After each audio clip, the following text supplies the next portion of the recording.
बिस्मिल्लाहिर्रहमानिर्रहीम। अस्सलामु अलैकुम। आज का लेक्चर है principles of accounting ICom part 1 chapter number 10। Final accounts का ये चैप्टर है और इसका क्वेश्चन नंबर 2 हम कर रहे हैं। क्वेश्चन को देख लेंगे। The following trial balance was extracted from the books of Salman on 31 दिसंबर 2015।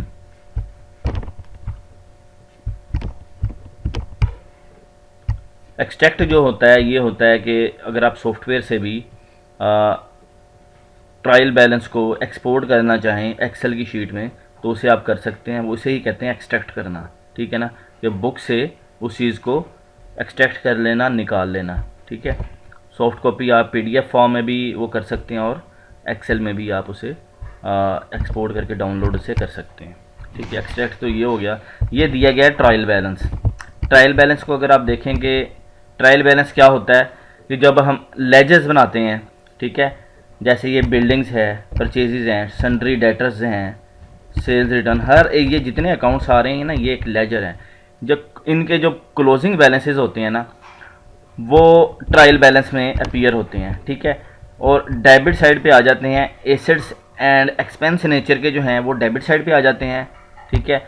और रेवेन्यू, लाइबिलिटीज़ और कैपिटल नेचर जो है वो क्रेडिट साइड पे आ जाते हैं, ठीक है। और इनका जो टोटल है वो इक्वल होना चाहिए, फिर आपका ट्रायल ठीक है। अगर इक्वल नहीं है तो फिर आपका ट्रायल में मसला है।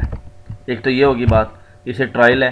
ट्रायल से वो कह रहा है कि जी अब बनाना क्या है उसे देख लें कि नीचे जो दिया गया है कि क्लोजिंग स्टॉक दे दिया है 162,000 का।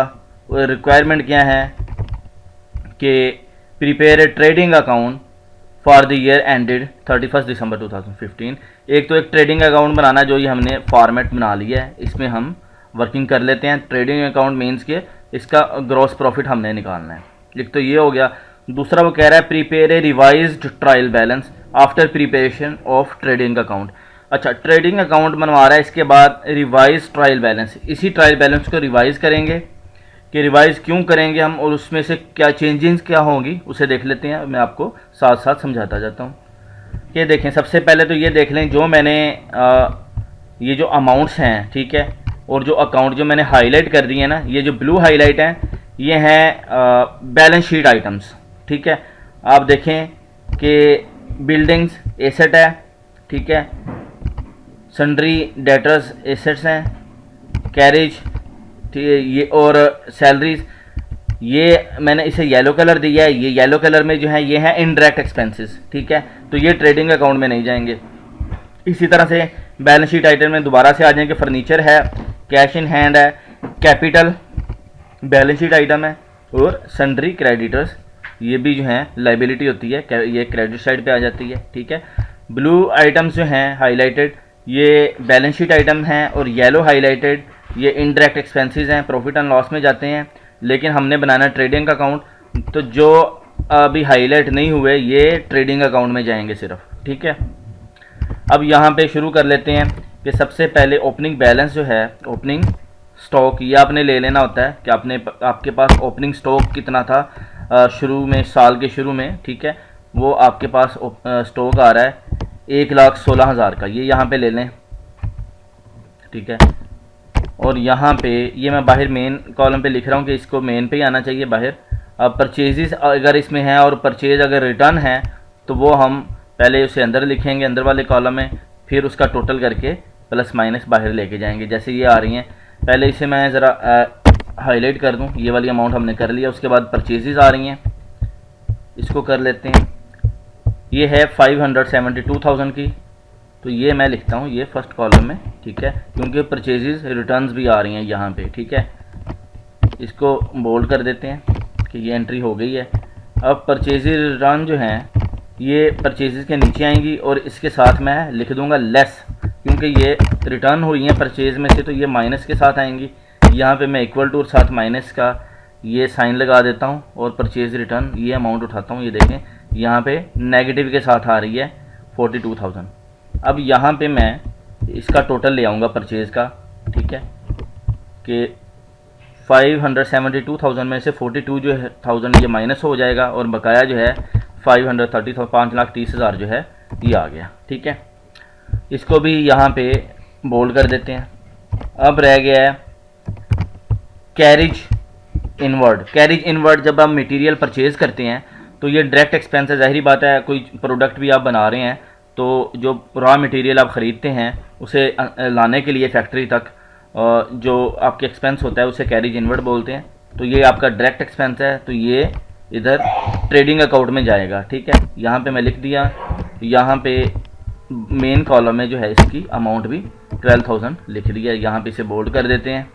ठीक है, इसके बाद जो है ये देखें कि सेल्स अकाउंट, ठीक है, सेल्स अकाउंट आ रहा है, इसे मैं लिख देता हूँ यहाँ पे क्रेडिट वाली साइड पे। आपको पता है कि ये जो डेबिट साइड है यहाँ पे ओपनिंग बैलेंस, परचेजेस और डायरेक्ट एक्सपेंसेस आ जाते हैं, और जो ये दूसरी साइड है क्रेडिट साइड, यहाँ पे सेल आ जाती है। अगर सेल्स रिटर्न है तो वो भी साथ आ जाती है उसके नीचे।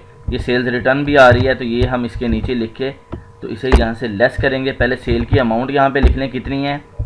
सेल्स की अमाउंट आ रही है 8,42,000। ठीक है, इसमें से सेल्स रिटर्न जो आ रही है इसे मैं माइनस के साइन के साथ लिखूँगा, ये 72,000। ठीक है, इसे भी बोल्ड कर देते हैं। तो ये जो ट्रेडिंग अकाउंट की अमाउंट्स हैं वो यहाँ पे हम ले चुके हैं, लेकिन एक जो है वो यहाँ पे फाइनल जो है लास्ट अमाउंट हमने लेनी है। ये सेल की भी ले ली। यहाँ पे देखें अब कोई अमाउंट नहीं रह गई। अच्छा, यहाँ पे एक चीज़ मैं आपको बताता चलूँ कि क्लोजिंग स्टॉक देखें कि वो ट्रायल के अंदर नहीं आ रहा। आप कह रहे होंगे कि क्लोजिंग स्टॉक जो है वो ट्रायल में क्यों ऐड नहीं हो रहा। ठीक है ना, ये भी तो, इसकी भी तो वर्थ है ना कि हमारे पास 1,62,000 का मटेरियल पड़ा हुआ है, तो ये ट्रायल में क्यों नहीं है। ठीक है, अब इसका आंसर मैं कर दूं पहले, क्योंकि ये बाद में इसे हमने लेना भी है, तो उसको समझने के लिए कि आप ये देखें अगर कि परचेजेस अकाउंट, ये परचेजेस आ रही हैं और ये ओपनिंग स्टॉक तो वो होता है जो प्रीवियस ईयर का आपका क्लोजिंग था वो इस साल का ओपनिंग हो गया। ठीक है, इतना मटेरियल आपके पास साल के शुरू में था, और इस साल जो परचेजेस आपने की है वो की है 5,72,000। ठीक है, ये और ये जो क्लोजिंग स्टॉक है ये इसमें शामिल है, इस परचेजेस में ये क्लोजिंग स्टॉक शामिल है। ठीक है, या तो आप अगर ये क्लोजिंग स्टॉक इसमें लेना है, या तो आप परचेजेस को उतना कम करें। ठीक है, फिर यहाँ पे क्लोजिंग स्टॉक को आप ले सकते हैं कि इसकी एंट्री आप यहाँ पे इस तरह से कर सकते हैं कि क्लोजिंग स्टॉक को डेबिट करेंगे और परचेजेस को आप क्रेडिट करेंगे। ठीक है, तब आप ट्रायल बैलेंस में लेके जा सकते हैं। अदरवाइज़ इसकी ले जाने की ज़रूरत भी नहीं होती ट्रायल में, क्योंकि ये ट्रायल का उस वक्त तक हिस्सा नहीं है जब तक परचेजेस आप कंप्लीट ले रहे हैं। एक तो ये हो गया कि परचेजेस में ही ये शामिल है। ठीक है, इसलिए ट्रायल में क्लोजिंग स्टॉक नहीं आएगा। हाँ, नेक्स्ट में हम लेंगे तो उसकी हम नेक्स्ट पे बात कर लेते हैं, ताकि आपका जो है कॉन्सेप्ट क्लियर हो जाए। तो यहाँ पे जो है क्लोजिंग स्टॉक क्योंकि लेस वाली साइड पे हम लिखते हैं, ठीक है, तो यहाँ पे वो आ जाता है क्रेडिट साइड पे। ये यूज़ नहीं हुआ मटेरियल, ये मटेरियल वो है जो हमारे पास एट द एंड पड़ा होता है। ठीक है, इसे हम क्रेडिट साइड पे लिखते हैं। तो यहाँ पे ले लेता हूँ मैं, इसकी वैल्यू 1,62,000 है। ये करने के बाद यहाँ पे देखें कि जो है हमारी क्रेडिट साइड उसका टोटल आ गया है 9,32,000। ठीक है, और जो है डेबिट साइड इसका टोटल आ गया है 6,58,000। ठीक है, अब देखें कि एक्सपेंसेस वाली साइड जो है वो हमारी कम है। एक और चीज़ तरीका होता है इसका कॉस्ट ऑफ सेल्स निकालने का। एक्चुअली ये कॉस्ट ऑफ सेल्स ही है जैसे हम लेते हैं। ये मैं आपको यहाँ पे एक करके दिखा दूँ थोड़ा सा। ओपनिंग बैलेंस, ठीक है, यहाँ पे आप ले लेते हैं 1,16,000। ठीक है, ये आ गया। इसमें परचेजेस ऐड हो जाएंगी। ठीक है, ये आ गया 5,72,000। और इसको मैं पहले करता हूँ, और लेस यहाँ पे परचेज रिटर्न को लेस किया, और क्लोजिंग बैलेंस इसमें से वो भी लेस हो जाता है। ठीक है, लेस क्लोजिंग बैलेंस को लेस करके क्या होता है कि मटेरियल कंज्यूम निकल आता है कि मटेरियल सेल कितना हुआ है या आपने कंज्यूम कितना किया है। ठीक है, यहाँ पे देखें कि परचेज रिटर्न अगर आपकी हैं 42,000 की हैं, और क्लोजिंग बैलेंस जो है आपका वो 1,62,000 का है। ठीक है, यहाँ पे मैं इनके साथ नेगेटिव साइन जो है वो लगा देता हूँ ताकि पता चले कि ये माइनस होने हैं। ठीक है, आपको ना जल्दी से ये मैं समझा दूँ कि ये अच्छे तरीके से आप समझ जाएं। देखें यहाँ पे अब टोटल जो आना है ना वो देख लें कि ये ओपनिंग बैलेंस है, इसमें परचेजेज ऐड हो गई और जो थी रिटर्न परचेज रिटर्न हुई वो लेस हो जाएंगी और इसमें से क्लोजिंग बैलेंस माइनस हो जाएगा। और बकाया कितना आ रहा है देखें, 4,84,000 रुपया। ठीक है, ये आ गया। इसमें अगर आप यहाँ पे अब ये कंज्यूम भी टोटल भी लिख सकते हैं इसे में। ठीक है, और ये कॉस्ट ऑफ सेल आपका आ जाएगा। ठीक है, यहाँ पे अब देखें ये कैरिज इनवर्ड ये एक्सपेंस है आपका, ये कितना हुआ है, ये दूसरा मेथड मैं आपको नीचे बता दिया कि ये इस तरह से भी आप कर सकते हैं। 12,000 है और टोटल आपका जो यहाँ पे एक्सपेंस कितना हो गया है, COGS जो है आपकी कितनी होगी है, कॉस्ट ऑफ गुड्स सोल्ड जो है आपका 4,84,000 और ये 12,000 कैरेज 4,96,000 है। ठीक है, और अगर आपकी यहाँ पे हम सेल ले लेते हैं। ठीक है, यहाँ पे इसे थोड़ा सा नीचे करके हम ले आए ताकि आपके लिए थोड़ी सी ये यहाँ पे आप लिख लें सेल्स आपकी है वो आ रही है 8,42,000 की। ठीक है, और इसमें से सेल्स रिटर्न आप कर दें। ये सिंपल मेथड जो है वो मैं आपको समझा रहा हूँ कि वो आप सेल्स रिटर्न इसमें से माइनस करें, ये आ गया। और नेट आपके पास कितनी सेल्स आ जाएगी, नेट सेल्स ये आपके पास आ जाएगी 7,70,000। ठीक है, आप इसे ये देखें 7,70,000 ये है और टोटल जो COGS है वो ये आ रहा है। ठीक है, अब यहाँ पे अगर मैं इसे सेल में से आपकी ये लेस कर दूँ तो आपका आ रहा है 2,74,000 रुपया। ठीक है, यही आपका GP है, ग्रॉस प्रॉफिट। ठीक है,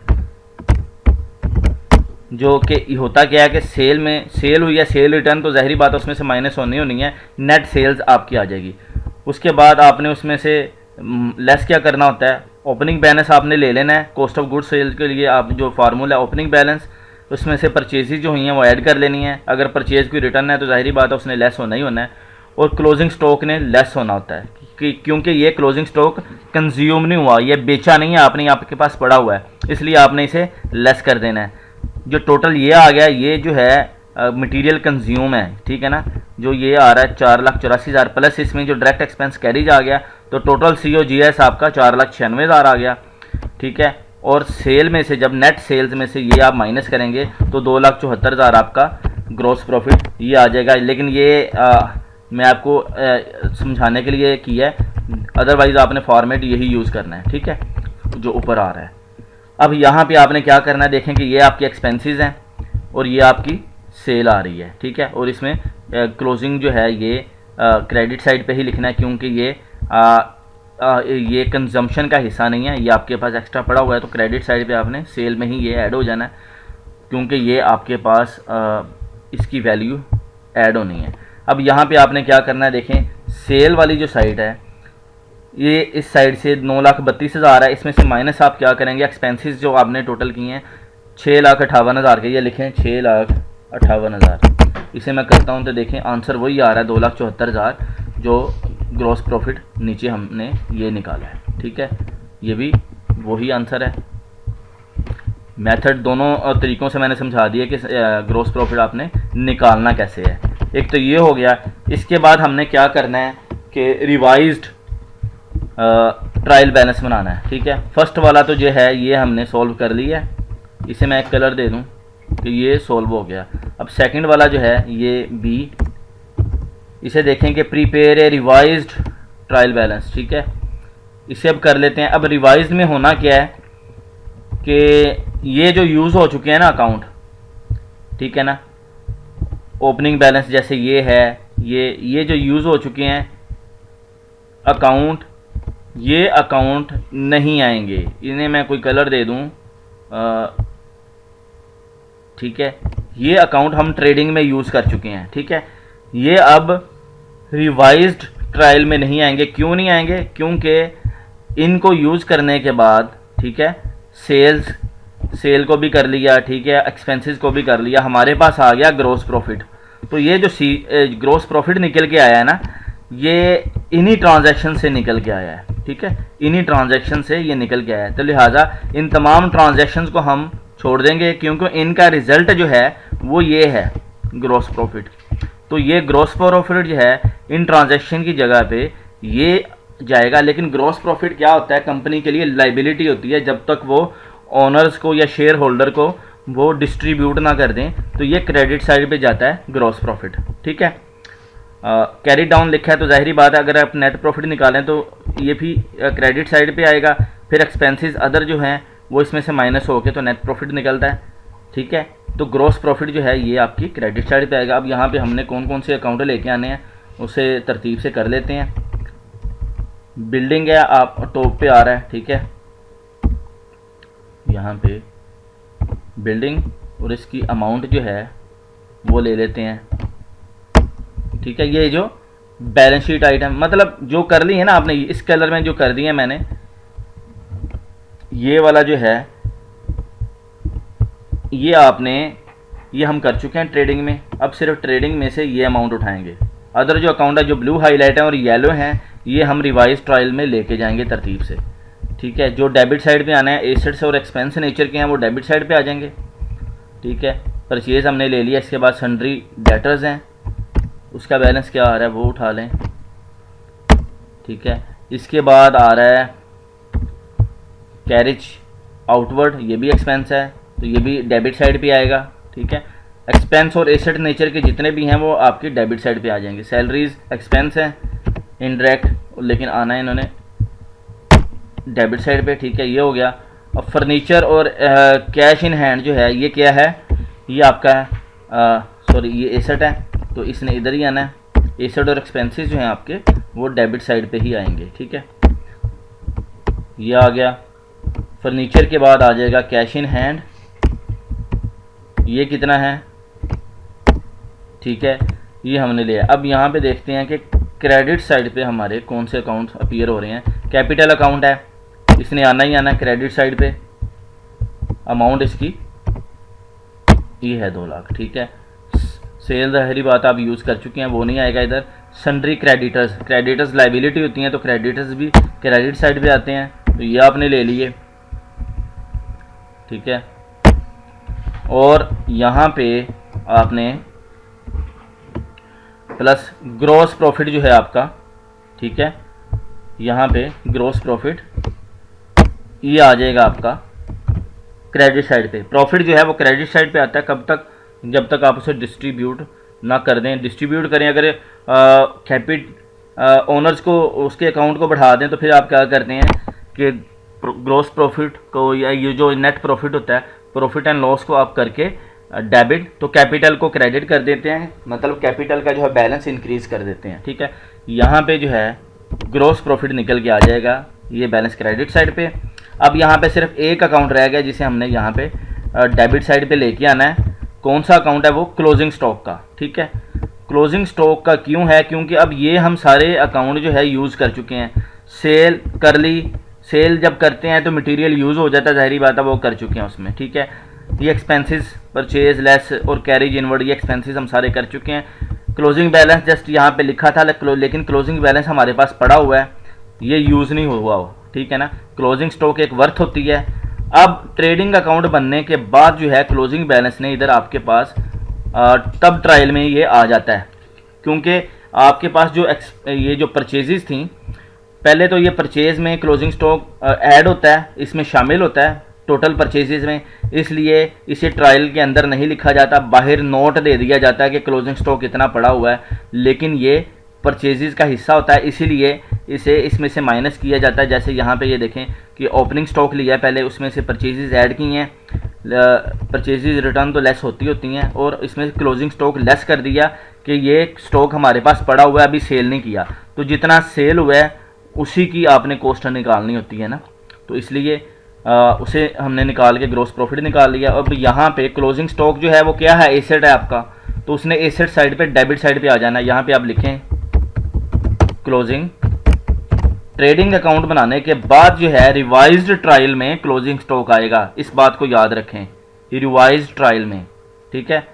फर्स्ट टाइम जब आप ट्रायल बनाएंगे, ट्रेडिंग से पहले जब ट्रायल बनाएंगे तो उसमें जो है ये नहीं आएगा। आप देखें सिर्फ ये अमाउंट डालने से 162,000 ये जो दी गई है क्लोजिंग स्टॉक, यहाँ पे मैंने ऐड किया डेबिट साइड पे क्योंकि ये एसेट है, तो आपका जो बैलेंस है डेबिट और क्रेडिट इक्वल हो गया, ठीक है।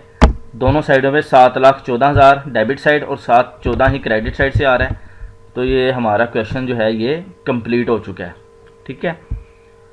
तो इस तरह से हम इसे ट्रेडिंग अकाउंट बनाते हैं और रिवाइज्ड ट्रायल बैलेंस। उम्मीद करता हूँ कि आपको ये अच्छे से समझ आया होगा। फिर भी अगर कहीं पे कोई कन्फ्यूजन हो तो मुझे कमेंट करें, मैसेज करें, कॉल भी कर सकते हैं, मैं इंशाल्लाह आपको मज़ीद एलेबोरेट कर दूँगा। वीडियो को लाइक करें, अपने दोस्तों के साथ शेयर करें, और अगर आप इस चैनल पे नए हैं तो प्लीज़ इसे सब्सक्राइब कर दें। Thanks for watching my video. अल्लाह हाफिज़।